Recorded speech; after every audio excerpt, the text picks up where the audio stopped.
அவள் தானே எங்கள் புன்னகை.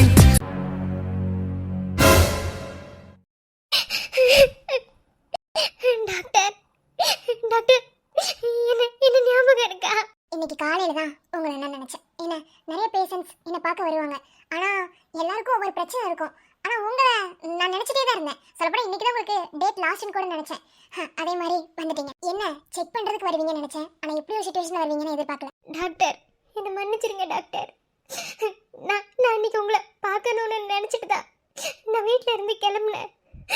அப்பதான் டாக்டர் இந்த மாதிரி ஆயிடுச்சு. என்னால வயிறு வலியவே தாங்க முடியல டாக்டர். அன்னைக்கு நீங்க சொல்லும் போது ஒரு சைடு சந்தோஷமா இருந்துச்சு, ஒரு சைடு ரொம்ப வருத்தமா இருந்துச்சு. ஆனா இன்னைக்கு நடந்ததை பார்த்தா எனக்கு ரொம்ப பயமா இருக்கு. நீங்க தான் டாக்டர் நல்ல வழியை சொல்லணும். சரி கொஞ்சம் எமோஷனல் ஆகாதீங்க. வெளியே நிக்கிறவங்க எல்லாரும் உங்க ரிலேட்டிவ்ஸா? ஆமா டாக்டர், எல்லாருமே எங்க வீட்டு ஆளுங்க தான். சரி எனக்கு பயமா இருக்குடா. அண்ணா அம்மா அண்ணி எனக்கு பயமா இருக்கு. சந்தியாக்கு என்னாச்சு? அவளுக்கு என்ன ஆச்சு? டாக்டர் எதுவுமே சொல்ல மாட்டாங்க. டே அழுகாத இரு, யாரும் எதுவும் சொல்லல. என்ன பயப்படாம அமைதியா இரு, அதெல்லாம் ஒன்னும் ஆகாது. எவ்வளவு ரத்தம் பத்தியா? எனக்கு பயமா இருக்குடா. என்ன ஆயிருக்கும்? அவ கீழே தானே விழுந்தா, அதுக்கு எதுக்கு அவ்வளவு பிளட் வரணும்? சரண் புரியாம பேசுறாரா? அந்த பிளட்டுக்கு மீனிங் வேறடா. என்னடி சொல்ற? அந்த மாதிரியா? ஆமா, ஆனா எதுக்கு இப்படி அதான் எனக்கு புரியல. ஏய் என்ன நடக்குதுங்க? கொஞ்சம் அமைதியா இருங்க விஜய், டாக்டர் வந்து சொல்லு. சந்தியா சொன்னால நான் என்ன பீரியட்ஸ் ஆகல தானே. ஒருவேளை அப்படி இருந்து இப்படி ஆயிருக்குமோ? ச்சே, ஒண்ணுமே புரியலையே. ஒருவேளை நான் கவனிக்காம இருந்துட்டேனா? ஒருவேளை ஆதிராவோட முதல் குழந்தை மாதிரி. இல்ல என் மருமகளுக்கு அப்படிலாம் ஆகாது. அது என்ன, அப்படிலாம் கிடையாது. பயமா இருக்கு. அவ காலையில இருந்தே ஒரு மாதிரியா தான் இருந்தா தெரியுமா? நான் அப்பவே அவளை கவனிக்காம விட்டுட்டேன்.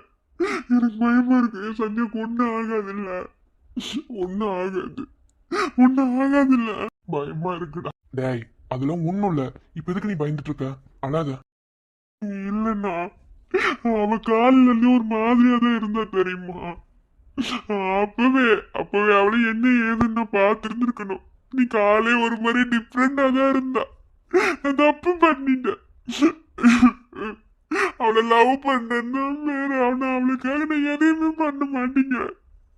சொல்ல போனா அவதான் எனக்கு நிறைய விஷயத்துல உதவி பண்ண. ஆனா நான் தான் விட்டுட்டேன். எனக்கு பயமா இருக்கு. சரண் ப்ளீஸ் அழாதீங்க, அதெல்லாம் ஒன்றும் ஆகாதுன்னு. சொல்ல போனா இது நார்மலா இருக்கிறது தான். டேய் மிருதுலா சொல்றதாண்டா உண்மை. அது உனக்கு எப்படி எக்ஸ்பிளைன் பண்றதுன்னு எனக்கு தெரியல. ஆனா ப்ளீஸ் அல்லாத. நீ இவ்வளோ அழுகிற அளவுக்கு அன்னைக்கு ஒன்றும் ஆகாது. என்ன டாக்டர் வந்து நல்லா இருக்காங்கன்னு சொல்லுவாங்க பாரு. மேல இருந்து கீழே விழுந்ததுனால ப்ளீடிங் ஆயிருக்குன்னு நல்லாவே புரியுது. ஆனா நார்மல் ப்ளீடிங்க்கும் இப்போ வந்த ப்ளீடிங்க்கும் ஏதோ சம்மந்தம் இருக்கே. ஒரு வேளை அப்படி இருக்குமோ? நமக்கு அபார்ஷன் ஆகும்போது இப்படி தானே இருந்தது. ஒரு வேளை சந்தியா ப்ரெக்னெண்ட்டாக இருந்த அபார்ஷன் ஆயிருக்குமா? அப்படி பார்த்தா ஏன் ப்ரெக்னெண்ட்டாக இருக்கிறத சரண்கிட்டவ சொல்லாமல் இருந்திருப்பா? இது ஒரு யோசிக்க வேண்டிய விஷயமா இருக்குல்ல. சரணுக்கு தெரிஞ்சிருந்தா வீட்டில் எல்லாருக்கும் தெரிஞ்சிருக்கும். இல்லை அவளுக்கே தெரியாமல் அபார்ஷன் ஆயிருக்குமா? கண்டிப்பாக அவள் ப்ரெக்னெண்ட்டாக இருந்திருந்தா சரணுக்கு தெரிஞ்சிருக்கும். சரண்கிட்ட அவள் எதையும் மறைக்க மாட்டா. அப்போது இதில் வேறு ஏதாவது விஷயம் இருக்குமா? இல்லை நார்மல் ப்ளீடிங்கா? நார்மல் ப்ளீடிங்காக இருக்க வாய்ப்பே இல்லையே. மிருதுலாட்ட கேட்கலாம். மிருதுலா அக்கா, ஒன்றும் இல்லை. உனக்கு தெரியுமான்னு தெரியல, சந்தியாவுக்கு இரெகுலர் பீரியட்ஸ் இருக்கா? ஆமாக்கா, அவள் ஏஜ் அட்டன் பண்ணதுலேருந்தே அவளுக்கு அந்த ப்ராப்ளம் இருக்குது. அப்புறம் கொஞ்சம் சரியாகும், கொஞ்சம் இப்படிதாக்கா அவளுக்கு ப்ராப்ளம் இருக்குது. எனக்கும் அவள் பீரியட்ஸ் ஆயிருக்கான்னு புரியுது. ஆனால் எதுக்குக்கா ஹெவி ஃப்ளோ? அவளுக்கு இந்த மாதிரி ப்ளீடிங் ஆகும். ஆனால் இன்னைக்கு பார்த்தது ஒரு மாதிரி ரொம்ப டிஃப்ரெண்டா. உனக்கு இருக்கிற சேம் டவுட் தான் எனக்கும். அதனால தான் உங்ககிட்ட கேட்டேன். சரி ஓகே, அட்டை கேட்டுக்காது என்ன? சரிங்கக்கா. அவன்கிட்ட சொல்லியிருக்கேன் இல்லடா, எனக்கு என் சந்தியா எவ்வளவு முக்கியம்னு. அவன் இல்லைன்னா இல்லைன்னு உனக்கு தெரியும்ல. நான் தாண்ட பைத்தியக்காரன், இப்படிலாம் நடந்துக்கிறேன். அப்படிலாம் இல்லை, நீ ஒன்றும் ஃபீல் பண்ணாத. என்ன அதெல்லாம் ஒன்றும் ஆகாது. எனக்கு நல்லாவே தெரியும். அண்ணி வந்ததுக்கப்புறம் நீ நிறைய மாறிட்ட. அண்ணி தான் உனக்கு எல்லாம் அப்படிங்கிறது எனக்கு எல்லாமே தெரியும். என்ன நீ ஒன்றும் கவலைப்படாத. நீ அண்ணி மேலே வச்சிருக்கல அவங்க எப்படி உன்னை தனியாக விட்டுட்டு போக விடும் முதல்ல தைரியமாக இருக்க பழகுடா. சின்ன சின்ன விஷயத்துக்கு குழந்தை மாதிரி அடம் பிடிச்சிட்டு இருந்தீங்கன்னா என்னடா பண்ணுறது? நீ போய் எனக்கு என் சந்தியா வேணும். ஏங்க திரும்ப திரும்ப ஆறுதல் சொல்றேன்னு அவரை ஃபீல் பண்ண வைக்காதீங்க, விடுங்க. அவரே கொஞ்ச நேரம் கழிச்சு நார்மல் ஆகிடுவாரு. நான் இருக்கேன். என்ன டாக்டர் எதுவுமே பேச மாட்டீங்க டாக்டர், எனக்கு பயமா இருக்கு. இனி பேசுறதுக்கு ஒன்றும் இல்லை. நீங்கள் ஃபர்ஸ்ட் டைம் என்கிட்ட வரும்போதே நான் உங்களை கேர்ஃபுல்லாக இருக்க சொல்லி தான் உங்களுக்கு இன்ஃபார்ம் பண்ணி தான் உங்களை நான் அனுப்பியே வச்சேன். நிறைய விஷயங்களை உங்ககிட்ட சொல்லி தான் நான் அனுப்புறேன். நிறைய பேர் என்கிட்ட இதே மாதிரி வந்திருக்காங்க. தான் ப்ரெக்னெண்ட்டாக இருக்கனா இல்லையான்னு தெரியாமல். எல்லாருக்குமே ஒரே மாதிரி இருக்காது. ஒவ்வொருத்தவங்களோட உடம்பு பாவனை பொறுத்து தான் அவங்களோட ப்ரெக்னென்சிங்கிறதே நிர்ணயிக்கப்படுது. அந்த விதத்தில் நான் உங்களை மாதிரி கேஸில் நிறைய பேரை பார்த்துருக்கேன்.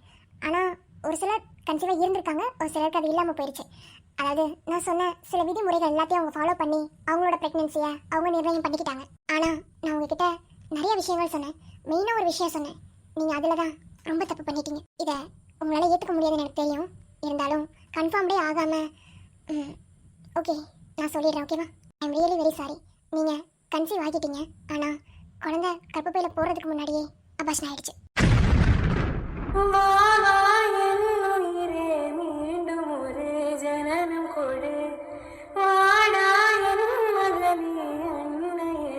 பதவி கொடு, தாய் பாசம் தாய் பாலும் கொடுக்கவில்லையடா, என் மாறில் நீ தூங்க கிடைக்கவில்லையடா, எடுத்தா கூட பிரியம் இல்லை இனிமே வாழ, சித்திரை நீ செந்தமிழ் நீ மாற்றுகள் எல்லையை அழைக்க, சூரியன் நீ விண்மணி நான் தொலைத்த ரத்தினம் நீ.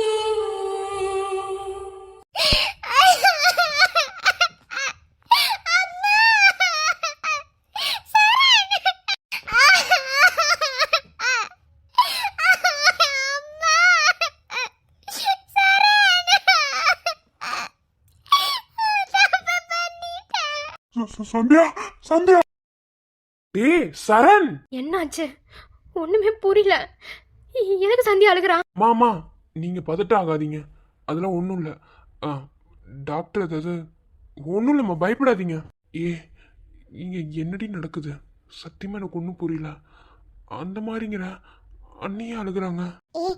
எனக்கு தெரியும் அந்த மாதிரி தான், ஆனால் எனக்கு ஒன்றும் புரியல. சரி வா, கொஞ்சம் தனியாக பேசணும்.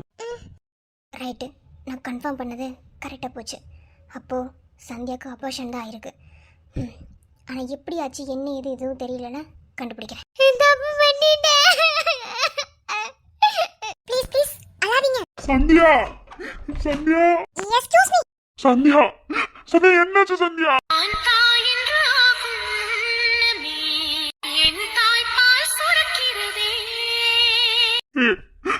என்னாச்சு சந்தியா? எதுக்கு அழுகுற சந்தியா? எக்ஸ்கியூஸ் மீ, இப்படிலாம் வந்து டிஸ்டர்ப் பண்ணக்கூடாது, வெளியே போங்க. இல்ல எதுக்கு எதுக்கு என் சந்தியா அழுதா? அதுக்கு மட்டும் பதில் சொல்லுங்க. என்னாச்சு அவளுக்கு? சொல்லுங்க டாக்டர். எனக்கு நிறைய நிறைய பிளட் எல்லாம் இருந்துச்சு, என்னாச்சுன்னு தெரியல. ரொம்ப பயமா இருக்கு. அப்படியே சந்தியாக்கு பிளட்டே வந்தது இல்ல. எவ்வளவு பிளட் தெரியுமா? என் சந்தியாக்கு என்னாச்சு? ஐயோ, இவ்ளோ குழந்தையடா இருக்கியே, உன்கிட்ட எப்படிடா சொல்லுவேன் நம்ம குழந்தை நம்மள விட்டு போயிடுச்சுன்னு? ஐயோ என்னால முடியாது சரண், என்னால அது முடியவே முடியாதுடா. என்னாச்சு? ஒண்ணும் இல்ல, அவங்களுக்கு ஸ்டொமக் பெயின் அழுதாங்க. நீங்க போங்க, நான் அப்புறமா வர சொல்றேன், போங்க. இல்ல இல்ல, வயிறு வலிக்குதா, அதுக்குதான் அழுதியா? என்னாச்சு? எதா இருந்தாலும் என்கிட்ட மறைக்க மாட்டில்ல. என்னாச்சு உனக்கு? எதுக்கு அவ்வளவு பிளட் வந்தது? பயமா இருக்கு. ஒன்னும் இல்ல, வயிறு வலிக்குதா? ஒண்ணும் இல்ல, வயிறு வலிக்குதா, அதான் அழுகிறேன். நீ வெளியே போ, கொஞ்ச நேரம் கழிச்சு நீ வா. போ வெளியே, போடா. ஒன்னும் இல்ல, அல்லாத அல்லாத உனக்கு நான் இருக்கேன். என்ன அழுக கூடாது, உனக்கு வயிறு வலிக்காது, நான் இருக்கேன். இப்பதான் வலி எனக்கு புரியுது. அல்லாத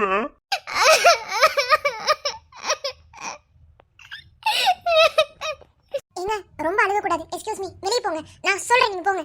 வெளியே போங்க. அவங்கள ரொம்ப அழுக விடாதீங்க. அவங்க ஸ்ட்ரெயின் ஆகக்கூடாது. நான் இப்ப போறேன். டாக்டர் ஊசி போடுவாங்க, மருந்து கொடுப்பாங்க, வயிறு வலி சரியாயிடும். அல்லாத சரியா? போயிட்டு வரவா? போ.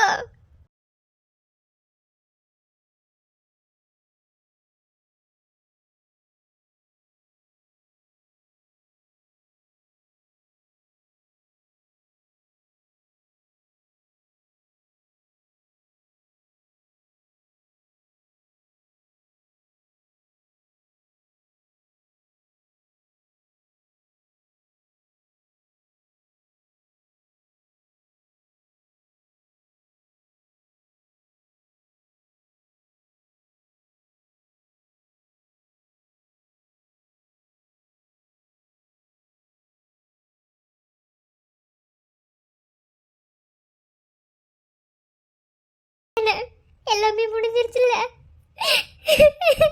தப்பு என் மேலதான் டாக்டர். நீங்க சொன்ன எதையுமே நான் ஃபாலோ பண்ணல. அதனாலதான் எனக்கு இப்படி ஒரு நிலைமை. என் குழந்தை என்னை விட்டு போக நானே காரணமா ஆயிட்டேன். ப்ளீஸ் கவுண்டன், அழுகிறத முதல்ல ஸ்டாப் பண்ணுங்க. இந்த மாதிரி டைம்ல ஓவரா டிப்ரெஷன் ஆகக்கூடாது. வேறு டிப்ரெஷன்ல தான் இருக்கீங்க, புரியுதா? அழாதீங்க. சத்தியமா சொல்றேன், உங்க ஹஸ்பண்ட் கிட்ட நீங்க சொல்லாம இருந்ததே சரிதான். என்னங்க இவ்ளோ சைல்டிஷா பிஹேவ் பண்ணிட்டு இருக்காரு? அவரோட குணமே அதுதான் டாக்டர். பாத்தீங்களா, இப்படி ஏதாவது நடந்துட்டா இதை என்னால தாங்கிக்க முடியும். ஆனா அவரால் அதை தாங்கிக்க முடியாது டாக்டர். பிகாஸ் அவரே ஒரு குழந்தை தான். அதனாலதான் நான் யார்கிட்டயுமே சொல்லாம மறைச்சு வச்சிருந்தேன். அந்த மறைச்ச பொக்கிஷம் மறைஞ்சு போனதாவே என்னை விட்டு போயிடுச்சு. தப்பு என் மேலதான். அழாதீங்க. ஒன்னே ஒன்று சொல்றேன், இது டாக்டர் அட்வைஸ் இல்லை, உங்களுக்கு ஒரு வெல்விஷராக நினச்சிக்கோங்க, ஓகேவா? அஸ் ஏ ஃப்ரெண்டாக கூட நினச்சிக்கோங்க. அப்படி சொல்கிறேன். நம்ம லைஃப்பில் நமக்கு ஒன்று கிடைக்காம போய் அது நம்மளை விட்டு இழந்துடுச்சு அப்படின்னா, இல்லை அதை நம்ம இழந்துட்டோம் அப்படின்னா, அந்த பொருளை விட இதை விட பெஸ்ட்டான ஒன்று காட் நம்மளுக்கு தருவாருன்னு அர்த்தம், புரியுதா? இழந்ததை நினச்சி என்றைக்குமே ஃபீல் பண்ணாதீங்க. இழந்தது இழந்ததாகவே இருக்கட்டும். என்ன, இழந்ததை விட பெஸ்ட்டாக ஒன்று கிடைக்கும் போது இதெல்லாம் உங்களுக்கு அவ்வளோ பெருசாக தெரியவே தெரியாது. இல்லை டாக்டர், நீங்க சொன்ன அத்தனையும் நான் ஃபாலோ பண்ணியிருந்தேன்னா இன்னைக்கு நான் ஒரு குழந்தைக்கு தாயா இருப்பேன்ல, என் புருஷனை நான் அப்பா ஆக்கியிருப்பேன்ல. தப்பு என் மேலதான் டாக்டர். ஹஸ்பண்ட் ஆசைப்பட்டாருன்னு நான் இப்படி பண்ணிட்டேன். இருங்க அதெல்லாம் இல்லை, ஓகேவா? இதெல்லாம் ரியாலிட்டி தான். என்ன, அது நடக்கக்கூடாது அப்படி இப்படின்லாம் யாராலும் இதை சொல்ல முடியாது. சரி, ஓகே, விடுங்க. அதுக்காக உங்களுக்கு குழந்தையே பிறக்காதுன்னு நான் ஒன்றும் சொல்லவே இல்லையே. ஒன்று சொல்லவா? லைஃப்பில் எல்லாருக்குமே ஃபஸ்ட்டு குழந்தைங்கிறது தங்கிறது கிடையாது, ஓகேவா? ஏதாவது ஒரு சூழ்நிலையில் அது அபார்ட் ஆகி போயிடும். இப்போ உங்களுக்கு நடந்த சூழ்நிலை மாதிரி எத்தனையோ பேருக்கு நடந்திருக்கலாம். நானும் என் சர்வீஸில் நிறைய பேரை பார்த்துட்டேன், ஓகேவா? ஸோ எதுவும் கடந்து போகணும் மட்டும் மனசு சேர்த்துக்கிட்டு இதுலேருந்து வெளியே வந்துடுங்க. மறுபடியும் சொல்கிறேன், உங்களுக்கு இர்ரெகுலர் பீரியட்ஸ் இருக்குது. முதல் இதை சரி பண்ணுங்கள். சரி பண்ணிவிட்டு அகைன் பேபிக்கு ட்ரை பண்ணுங்கள். கண்டிப்பாக அடுத்த குழந்தை உங்களுக்கு நிற்கும். டாக்டர், எனக்கு ஒரு ஹெல்ப் பண்ணுறீங்களா? எனக்கு இந்த மாதிரி ஆனது யாருக்கிட்டையுமே சொல்லாதீங்க. இர்ரெகுலர் பீரியட்ஸ்னால தான் ஹெவி ஃப்ளோ ஆயிடுச்சுன்னு சொல்லுங்க டாக்டர். எங்கள் வீட்டில் யாருமே தாங்கிக்க மாட்டாங்க. என் ஹஸ்பண்ட் மட்டும் கிடையாது டாக்டர், என் மாமியார் கூட அவ்வளோ எக்ஸ்பெக்டேஷனில் இருந்தாங்க. எல்லாருக்குமே நான் ஏமாத்திட்டே தெரிஞ்சு அவங்களால அதை தாங்கிக்கவே முடியாது. ப்ளீஸ் எனக்காக இதை மட்டும் சொல்லுங்க டாக்டர். எனக்கு அபார்ஷன் ஆனதை சொல்லிடாதீங்க. ஏன்னா இதில் முழுக்க முழுக்க தப்பு என்னோடது. கேர்லெஸ்ஸாக இருந்தது தப்பு என்னோடது. என்னோட தப்புக்காக மற்றவங்களோட ஆசையை நான் எந்த விதத்துலையுமே அதை அஃபெக்ட் பண்ணிடக்கூடாது டாக்டர். என்னால் முடியும். இன்னொரு தடவை என்னால் குழந்தைக்கு தாயாக முடியும். இப்போ என்ன விட்டு போன இந்த செல்வத்தை மறுபடியும் என்னால் என் வயிற்றுக்குள்ள கொண்டு வர முடியும். எனக்கு அந்த நம்பிக்கை இருக்கு. அதான் டாக்டர், வெளியே எப்படி சொல்லிடுங்க டாக்டர். ஓகே கவுண்டம், ப்ளீஸ் அழாதீங்க, ஓகேவா? நான் சொல்கிறேன். ஒரு பொய் சொல்கிறதுல 4 பேர் நல்லா இருக்காங்கன்னா அது சொல்கிறதுல தப்பு இல்லை, அது நியாயமானது கூட. ஸோ நான் சொல்கிறேன், ஓகேவா? ரொம்ப நன்றி டாக்டர். டாக்டர், என் ஹஸ்பண்டை பார்க்கணும். அவர் மட்டும் வர சொல்லுங்க ப்ளீஸ். இப்போ நான் சொல்ல மாட்டேன், ஆனால் நீங்கள் எமோஷனல் ஆகி சொல்லிட்டீங்கன்னா கண்டிப்பாக உங்கள் ஹஸ்பண்ட் நல்லா தாங்கிக்க முடியாது. ஏன்னா அவர் ரொம்ப எமோஷ்னலி ரொம்ப வீக்கானவர். சிலர்கிட்ட பேசும்போதே தெரியும், ஆனால் ரொம்ப குழந்தைத்தனமாக பிஹேவ் பண்ணும் போதே எனக்கு புரிஞ்சிருச்சு. ஓகே? இல்லை டாக்டர், எந்த சூழ்நிலையிலையும் எனக்கு அபார்ஷன் நடந்தது அவர்கிட்ட நான் சொல்ல மாட்டேன். எங்களுக்கு இன்னொரு குழந்தை பிறந்தாலுமே சரி, நான் சொல்லவே மாட்டேன். இந்த தடவை தான் இந்த பொக்கிஷத்தை என்னால் சுமக்க முடியல. அடுத்த தடவை கண்டிப்பா நான் பத்திரமா அந்த பொக்கிஷத்தை என்கிட்ட தக்க வச்சுப்பேன், நான் காப்பாற்றிப்பேன். இதில் முழுக்க தப்பு என்னோடது. நான் கேர்லெஸ்ஸாக இருந்ததுனால தான் இப்படி ஆயிடுச்சு. பரவாயில்ல டாக்டர், அழாதீங்க. உங்கள் ரிப்போர்ட் வரட்டும், நான் என்ன ஏதுன்னு கன்ஃபார்ம் பண்ணிட்டு சொல்கிறேன். என்ன ஆனால் என்ன பொறுத்தளவில் உங்களால் மறுபடியும் தாயாக முடியாதுன்னு நான் சொல்லவே மாட்டேன். ஓகேவா? எத்தனை குழந்தை வேணாலும் பெற்றுக்கலாம். அந்த கெப்பாசிட்டி உங்களுக்கு இருக்குது, உங்கள் ஹஸ்பண்டுக்கும் இருக்குது. ஃபஸ்ட்டு போயிடுச்சு அப்படின்னு சொல்லிட்டு உடஞ்சி போயிடாம அகைன் ட்ரை பண்ணுங்கள், கண்டிப்பாக கிடைக்கும். Okay doctor. ஏண்டி பீரியட்ஸ் ப்ராப்ளமா? எனக்கும் அந்த டவுட் இருந்தது, ஆனால் இதை பற்றிலாம் ஃபுல்லாக தெரியாதுல்ல, அதான். அது பீரியட்ஸ்னால தான் அவ்வளோ ப்ளீடிங் ஆயிடுச்சு. உன்கிட்ட சொல்கிறதுக்கு என்ன, இதை நீயே தெரிஞ்சுக்கணும், அதனால நான் சொல்கிறேன். சந்தியாவுக்கு இர்ரெகுலர் பீரியட்ஸ், அதாவது மந்த்து எல்லாத்துக்கும் பீரியட்ஸ் வரும், 28 டேஸ் அந்த மாதிரி. அந்த மாதிரி சந்தியாவுக்கு இல்லை. அவள் 6 மந்த்துக்கு ஒன்ஸ்லாம் அது மாதிரி பீரியட்ஸ் ஆயிருக்கா. அந்த ப்ராப்ளம் தான். ஆனால் அதுக்கு இவ்வளோ ஹெவியான ஃப்ளோ இருக்கணும்னு அவசியம் கிடையாது. அதான் ஒரு மாதிரி. இங்கே பாரு, இதை பற்றிலாம் எனக்கு ஒன்றும் தெரியாது. இருந்தாலும் ஏதாவது ப்ராப்ளமாக இருக்கும்னு நினைக்கிறியா? அன்றைக்கி நம்ம துணி கடைக்கு ட்ரெஸ் எடுக்க போயிருந்தோம்ல, அன்றைக்கி தான் உங்கள் ஹாஸ்பிட்டல் வந்து செக் பண்ணியிருக்காங்க. டாக்டர் அப்படிலாம் ஒன்றும் இல்லை, இர்ரெகுலர் பீரியட்ஸ்னு சொல்லிட்டு முடிச்சுட்டாங்களாம்மா. அப்போ சொன்னாங்க, எனக்கு ஒன்றும் புரியல. இப்போது எதுவும் லிங்க் ஆகிற மாதிரி இல்லை. எனக்கு அதே டவுட் தான். ஆனால் சந்தியாவுக்கு இருக்கிற ப்ராப்ளத்தை வச்சு என்னால் கரெக்டாக கண்டிக்க முடியல. ஒருவேளை அப்படி இருந்திருக்குமான்னு நினைக்க தோணுது. இங்கே பாரு, எனக்கு இந்த பீரியட்ஸ் ப்ளீடிங் பற்றி மட்டும்தான் தெரியுமே தவிர ப்ரெக்னென்சி ப்ளீடிங்லாம் எனக்கு தெரியாது. ஏண்டி 2 விதமாக பிரிப்பாங்களா? இல்லை, அப்படி இருக்கும்னு சொல்லுவாங்க, ஆனால் எனக்கு முழுசாக தெரியாது. ஒருவேளை சந்தியாவுக்கு அப்படி ஆயிருந்துச்சுன்னா சரணால அதை தாங்கிக்க முடியாது. தெரியல, நான் சந்தியாட்ட ஃபுல்லாக டீட்டெயிலாக கேட்டால் தான் இதாக இருந்தாலும் தெரியும். சரி, ஓகே, அது என்னவா இருந்தாலும் பார்த்துக்கலன்னா சரி. இது என்ன பெரிய விஷயமா? அதெல்லாம் ஒன்றும் இல்லை. நான் சொன்ன இன்டர்வியூ போய் முதல்ல நீ அட்டன் பண்ணு, அதை நீ முதல்ல பாரு. இதை அப்புறமா கூட வந்து பார்த்துக்கலாம். இந்த இன்டர்வியூ அட்டன் பண்ணி அவங்க என்ன சொல்கிறாங்க, உனக்கு அந்த வேலை பிடிச்சிருக்கா அப்படின்னு நீ மேலே சொன்னாதான் நெக்ஸ்ட்டு நான் அடுத்த ஐடி கம்பெனியெல்லாம் விசாரிக்க முடியும். இல்லைடா, சந்தியாவுக்கு இப்படி இருக்கும்போது நான் கம்பெனிக்கு போகிறதா? அதெல்லாம் ஒன்றும் இல்லை, அதான் பீரியட்ஸ் ப்ராப்ளம்னு சொல்லிட்டீங்களே, அப்புறம் என்ன, இதை விட வேறு என்ன? அதெல்லாம் ஒன்றும் இல்லைன்னா நீ போய் முதல்ல அதை பாருன்னா நான் இங்கேருந்து பார்த்துக்கிறேன். நான் இன்றைக்கி காலேஜ் போகல, ஒரு தான் நாளையிலேருந்து போய்க்கிறேன். இதை பேசி சரி பண்ணிக்கலாம். நான் சொன்ன வேலையை நீ முதல்ல செய், ஓகேவா? எடுத்திருக்க 3 கம்பெனியில் ஒரு கம்பெனிலேருந்து தான் இன்டர்வியூ வந்திருக்கு. அதை போய் நீ கரெக்டாக ப்ராப்பரான டைமுக்கு அட்டன் பண்ணாதான். இப்போவே மணி 11 o'clock மேலே ஆயிடுச்சு. நான் ட்ராப் பண்ணவா இல்லை எப்படி? இல்லை, நான் அப்போதே மாதவனுக்கு ஃபோன் பண்ணிட்டேன். அவர் வந்து கூட்டிகிட்டு போகிறேன்னு சொன்னார். நான் அவர்கிட்ட போயிட்டு வீட்டுக்கு வந்து நைட்டு சொல்கிறேன் நடந்துச்சுன்னு. ஓகேவா? நீ இதை பார்த்துக்கிறியா? அக்கா விட்டுட்டு போகிறதுக்கு கஷ்டமாக தான் இருக்குது, இருந்தாலும் நீ பார்த்துக்கிறேன்னு சொன்னதுனால நான் போகிறேன். நான் பார்த்துக்கிறேன், ஓகேவா? நீ தைரியமாக போயிட்டு வா. போயிட்டு வந்து என்ன சொல்கிறாங்கன்னு எனக்கு நீ சொன்னாதான் நான் நெக்ஸ்ட்டு கம்பெனிக்கு அடுத்து ஏதாவது வேலை பார்க்க முடியும். இங்கே பாரு, இன்டர்வியூ பொறுத்தளவில் பயப்படாத. நீ இன்டர்வியூ அட்டன் பண்ணியிருப்ப, இருந்தாலும் ஐடி ஃபீல்டுங்கிறது கொஞ்சம் தனியானது, ஓகேவா? ஸோ பயப்படாத. என்ன கேள்வி கேட்குறாங்களோ அதுக்கு நீ கரெக்டாக ரெஸ்பான்ஸ் பண்ண. உன் பயோடேட்டா எல்லாமே ரெடி பண்ணி உங்களுக்கு ரெஸ்யூம் அனுப்பிட்டேன். மாதவனுக்கு நான் மெசேஜ் பண்ணுறேன். அவன் வீட்டிலேருந்து வரும்போது அந்த ஃபைல் எடுத்துகிட்டு வருவான், சரியா? அந்த ஃபைல் எடுத்துகிட்டு அவங்களுக்கு நான் மெயிலையும் உன்னோட பயோடேட்டா எல்லாமே நான் உங்களுக்கு ரெஸ்யூமோடு சேர்த்து அனுப்பிட்டேன். ஸோ பயப்படாமல் தைரியமாக அட்டன் பண்ணி என்ன பேசுகிறாங்க என்ன இதுன்னு சொல்லிட்டு வந்து என்ன நைட்டை சொல்லு, ஓகேவா? நாங்கள் எங்கள் ஹாஸ்பிட்டல்லேருந்து கிளம்புனதுக்கப்புறம் நான் உனக்கு ஒரு மெசேஜ் பண்ணுறேன். அதுக்கப்புறம் நீ இன்டர்வியூ முடிச்சுட்டு எனக்கு கால் பண்ணு, நான் வந்து பிக்கப் பண்ணிக்கிறேன். பார்த்துக்கோ, வரேண்ணா. பார்த்து போயிட்டு வாடி, நான் பார்த்துக்கிறேன், நீ போ.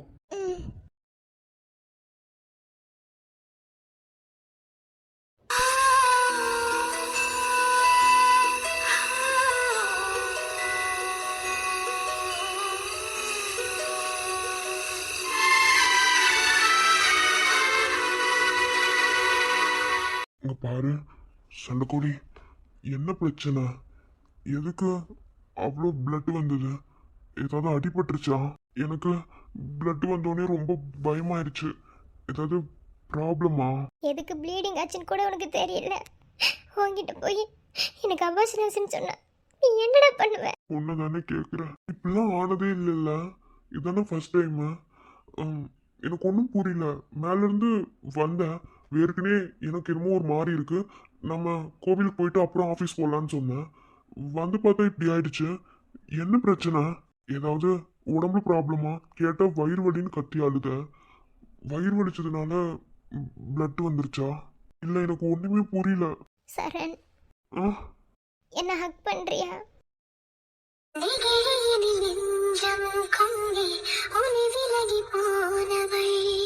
நெருங்கி வர ஆசை கொண்டு உயிரிழகி நிற்கிறேன். அடையும் பெரி தோன்றிட ஒளி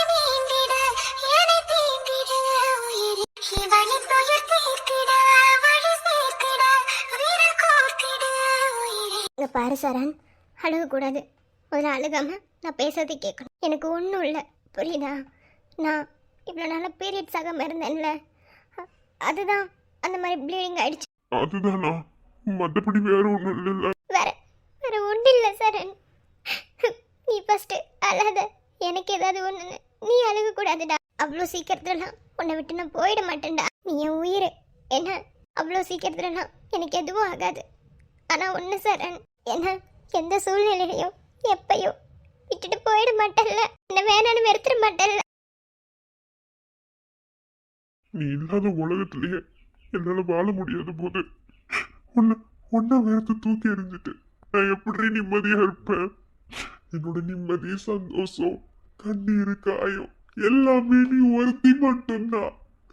அன்பை கொடுத்தாலும் நீ தான் கொடுப்ப, காயத்தை கொடுத்தாலும் நீ மட்டும் தாண்டி கொடுப்ப. ஆனா அந்த காயத்துல இருந்து நீ வெளியே கொண்டு வரவும் உன்னால மட்டும்தான் முடியும். என் வாழ்க்கையில எனக்கு எவ்வளவு பெரிய வலி இருந்தாலும் என்னை வெளியே கொண்டு வர்றது நீ மட்டும்தான், அன்பு மட்டும்தான். இந்த உலகத்துல ஒன்ன விட பெஸ்ட் எதுவுமே இல்லடி. நீ தப்பே பண்ணிருந்தாலும் என்கிட்ட எந்த விஷயத்த மறைச்சிருந்தாலும் நான் என்னால உன்னை விட்டு கொடுக்க முடியாது. ஏன்னா என் உலகமே நீதான். உனக்கு அது தெரியலையா? சொல்லு. இந்த ஒரு வார்த்தை போதும்டா எனக்கு. இந்த நிமிஷம் போடுனாலும் போயிடுவேன். என்னடி பேசுற? அன்னைக்கு என்ன சொன்ன? நான் இப்படி பேசுறதுக்கு என்ன நீ அடிச்சில்ல? உன்னை அடிச்சு கொண்டுடுவேன். உன் கூட நான் வாழணும் சந்தியா, நிறைய வாழணும்டி. என் லைஃப்ல நான் இழந்த அத்தனை சந்தோஷத்தையும் எனக்கு திருப்பி கொடுத்தவ நீதான்.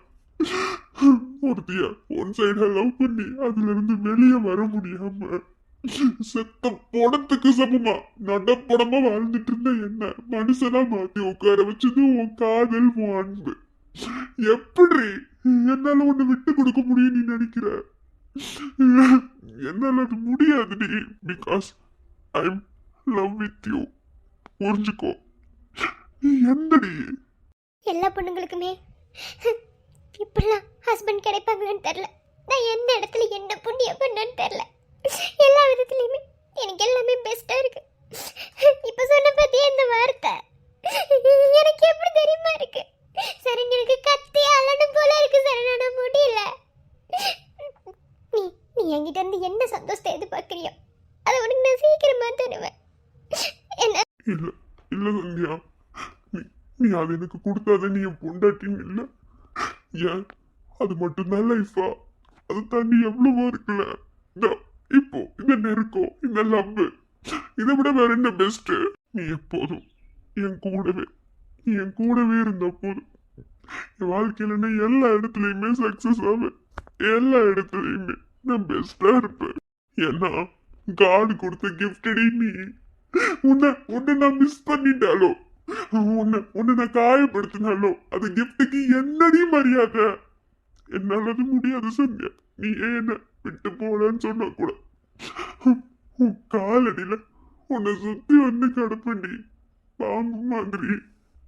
என்னால உன்னை விட்டு கொடுக்க முடியாது. புரியுதா? She is my girl. I love you. I love you too. என்ன நல்லா பார்த்துப்பியா? என்கிட்ட இருந்து கேரிங் எதிர்பார்க்கறியா? இப்ப இருக்க இந்த சிச்சுவேஷன்ல என்ன கேர் பண்ணுவியா?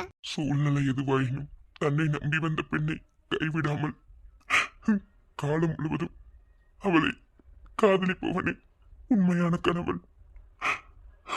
அந்த மாதிரி நான் எப்போதுமே என்னால உன்னை என் பக்கத்திலே வச்சுப்பேன். உன்னை நல்லா பார்த்துக்குவேன். இது போதுண்டா. அழாத, அழக்கூடாது. அழுதால் உன் பார்வை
கல்யாணத்துல என்னென்னமோ நடந்து போச்சு. அப்பவே என்ன தப்பு தப்பா பேசினாங்க. இப்ப வாழ வெட்டியா வந்து அந்த வீட்டுல உட்கார்ந்து கேட்டு சொல்லுவாங்க. இதுல சீமந்தம் ஒண்ணு குறைச்சல. யாரு கேட்ட அந்த சீமந்தத்தை? எனக்கு ஒண்ணு வேண்டாம். வாணி, வாங்க நீ. என்ன பண்ணிட்டு இருக்க தனியா உட்காந்து?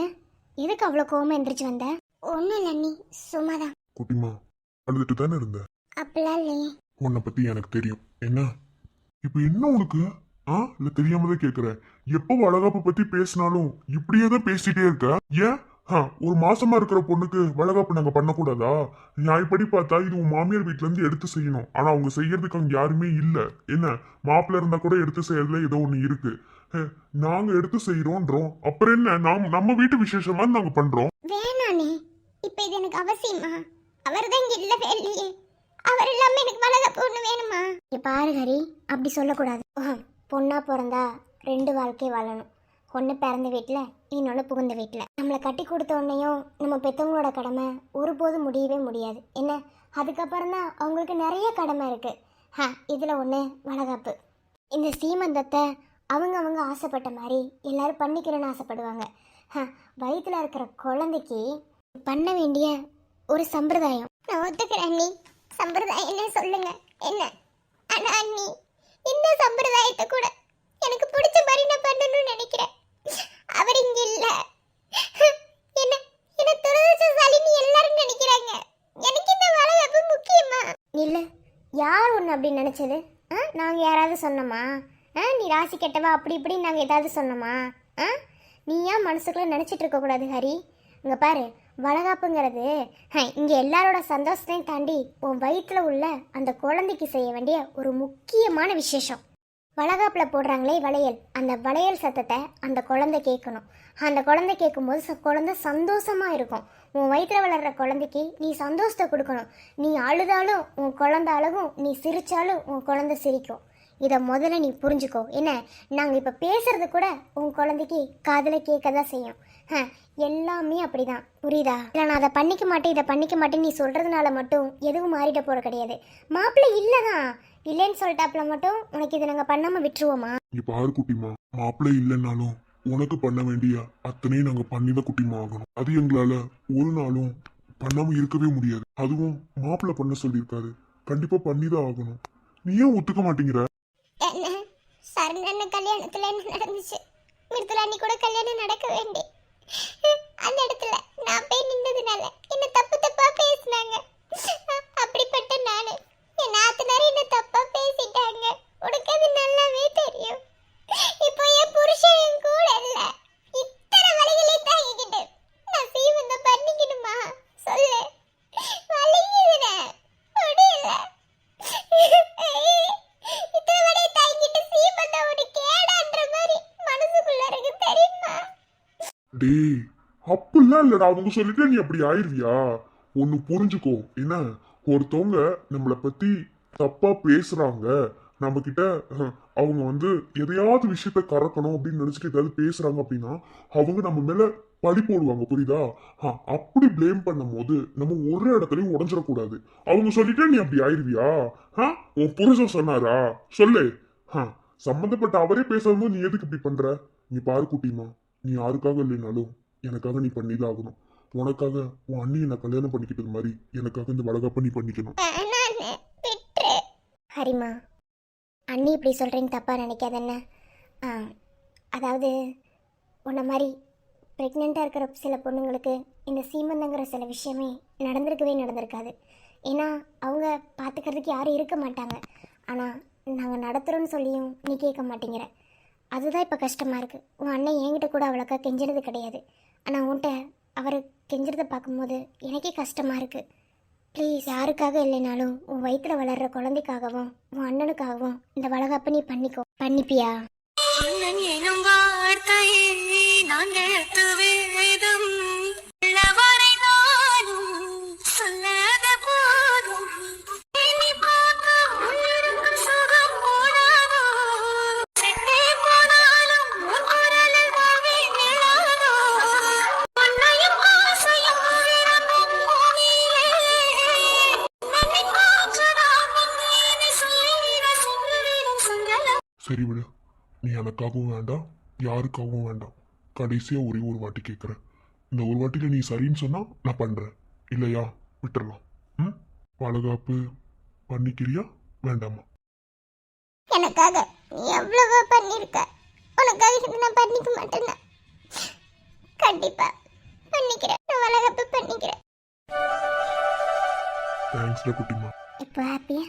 ம், சரி ஓகே. ஹாஸ்பிட்டல்லேருந்து அவங்க வந்துட்டாங்களா? ஹாஸ்பிட்டல்லையா? என்னாச்சுன்னு? அது ஒன்றும் இல்லை ஹரி, சந்தியாவுக்கு என்னன்னு தெரில, ஒரு மாதிரி ஸ்டொமக் பெயின் மாதிரி வந்து ப்ளீடிங் ஆயிடுச்சு.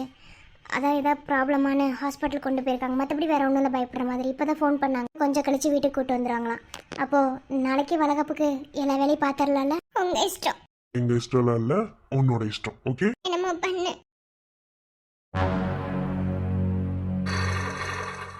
இந்த ஆஃபீஸ் தானா? தெரியுமா? இங்கே தான் நீ மகேஷ் லொக்கேஷன் அனுப்புனா. லொக்கேஷன் பார்த்தீங்கல்ல, இங்கே தான் காமிக்குது. அதான் போட்டிருக்கேன் ஐட்டின்னு. இதை தான் இருக்கும்னு நினைக்கிறேன். சரி ஓகே, நான் பார்த்துக்கிறேன். அண்ணி, மேக்ஸிமம் இந்த மாதிரி பெரிய பெரிய கம்பெனிலலாம் கொஞ்சம் ஓவராக பிஹேவ் பண்ணுவாங்க. அவங்களுக்கு ஏற்றாப்புல போகாதீங்க. உங்களோட ரியாலிட்டிக்கு ஏற்றாப்புல நடந்துக்கோங்க. ஏன்னா அண்ணனுக்கு இதெல்லாம் பிடிக்காது. உங்களை எந்த இடத்துலையும் விட்டு கொடுக்கக்கூடாதுன்னு நினைப்பான். பரவாயில்லையே, காமெடி மட்டும் தான் பண்ண தெரியும் நினைச்சேன். இது கூட பேசுவீங்களா? இல்லை அண்ணி, அதெல்லாம் எல்லாமே தெரியும், வெளியே காமிச்சிக்க மாட்டேன். ஆனால் உன் தங்கச்சி மாதிரி ஆளெல்லாம் நான் லவ் பண்ணுறேன் பார்த்தீங்களா, என்ன சொல்லணும்.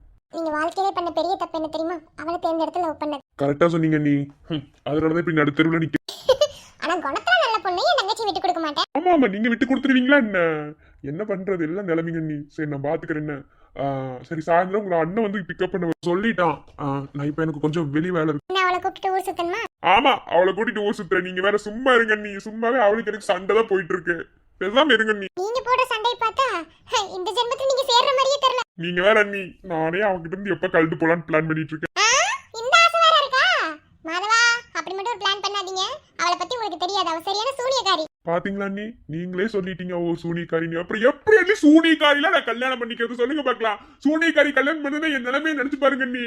சோட்டா பீம் அந்த சூனியக்காரி அந்த பேர் விளக்கு பாரு வச்சுட்டு பரப்பால அந்த மாதிரி இவரு பறந்து கோவேசர்ல மாதிரி அடிச்சு மூஞ்சி மாதிரிலாம் உடச்சு விட்டா என்ன நீ பண்றது? அண்ணி நான் ஒன்னும் சோட்டா பீம் வர இந்திரவர்மன் மகாராஜா மாதிரி இல்ல அண்ணி. நான் கொஞ்சம் பேசிக்கலி வேற மாதிரி கேரக்டர். உங்க தங்கச்சிக்கு செட் ஆக மாட்டேன் சொல்லி அவளை பிரேக்கப் பண்ண சொல்லுங்க நீ.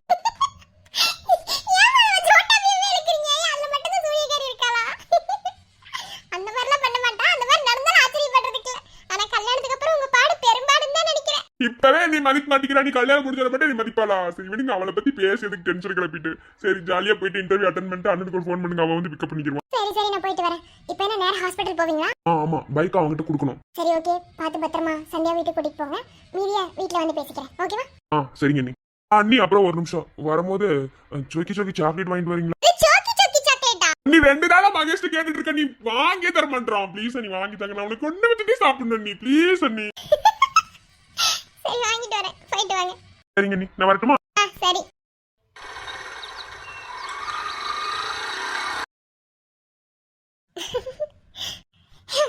இந்த கம்பெனி தானா? இதுக்குள்ள போய் என்ன பண்ண போறோமோ.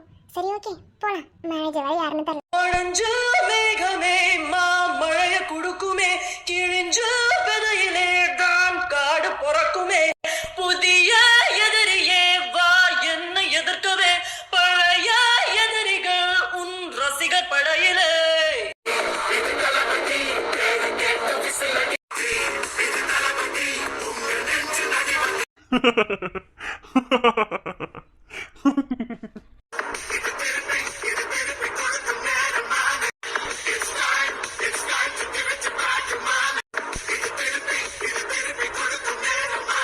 Excuse me sir. கம்.